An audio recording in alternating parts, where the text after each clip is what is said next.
My passion for cooking came from really as being a young boy in the garden with my mother, in the kitchen with my mother. It's a common story, I think, for a lot of people. What's less common is that I went after a baseball career first, and that this is actually my second career. So after finishing my sports career, I focused on cooking, which was great because that truly was always my passion. I've always tried to find ways to keep feeding that. What's more of a story now, after 32 years of being a chef, is really how I've been able to sustain the career, how I've been to keep myself relevant and stay interested in the profession. And a lot of that is through watching the growth of the others that I've put out there, watching the young chefs that I've mentored through their careers, really concentrating on some of the more of the mentorship of what I do, and then taking a lot of personal responsibility in how I feed myself, not meaning going into restaurants all the time, but how I feed my passions and how I feed my creativity is one of the secrets to longevity. The Dole California Cook-Off at Santa Monica Place, and ask the father of three, what's the most important thing to remember when cooking for kids? Especially with this particular restaurant, it's going to be beef centric. So it's going to be all centered around the cow for the most part. My last restaurant we raised our own pigs and sheep and goat for that restaurant. The restaurant before that, we had our own organic farms. The message has changed over 32 years, but what hasn't changed is my belief in the small holistic farm system. You know, animals and crops being raised in a very sort of give and take and symmetrical sort of relationship.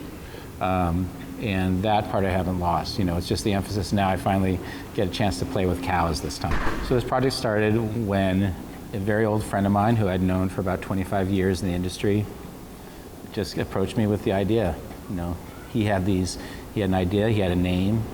That was about it. The rest of it has been a collaboration between us, and he's been a wonderful and successful restaurateur as well in his own right.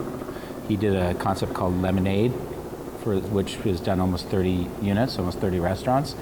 And you know, he's been a wonderful partner to do this with. This is the first restaurant that I've done with a partner since before 1998. So for a long time I've worked by myself.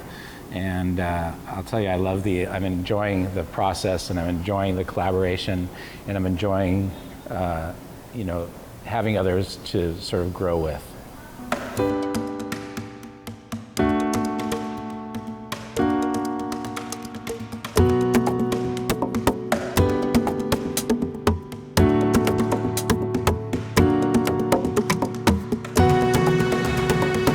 You know, after this many years in the profession, 32 years, you know, of opening restaurants. I opened 7 restaurants last year.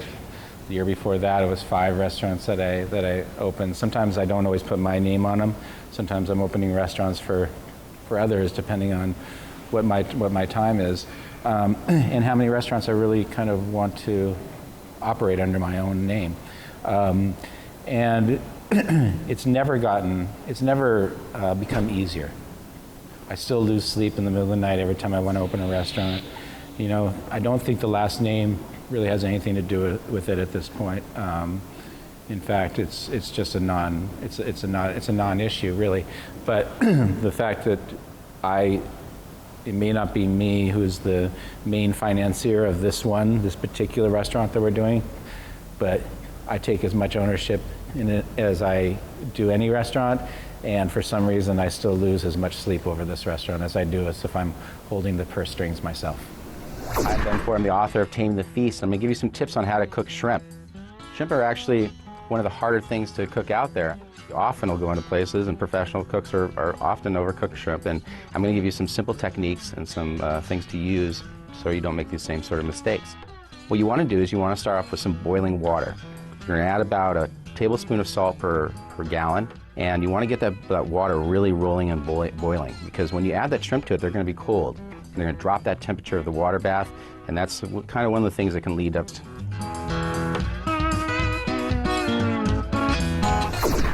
You know, just that this restaurant is going to be a wood-fired restaurant.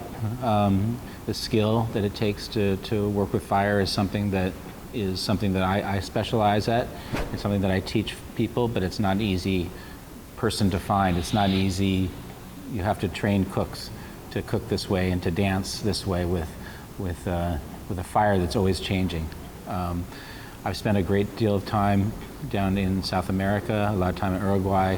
I cook with Malman whenever he comes to California. I try as much to work with other wood-fired chefs. I even work with barbecue guys because this understanding of fire, this understanding of knowing how to cook with it and respect it and deal with it in all its different stages is a true art form. And I really look forward to teaching and sharing my craft in those areas with a group of young chefs that probably haven't experienced that type of cooking before. And if you have any Argentinians that want to come up here and do it, I know you guys can. I know how you guys cook, so please.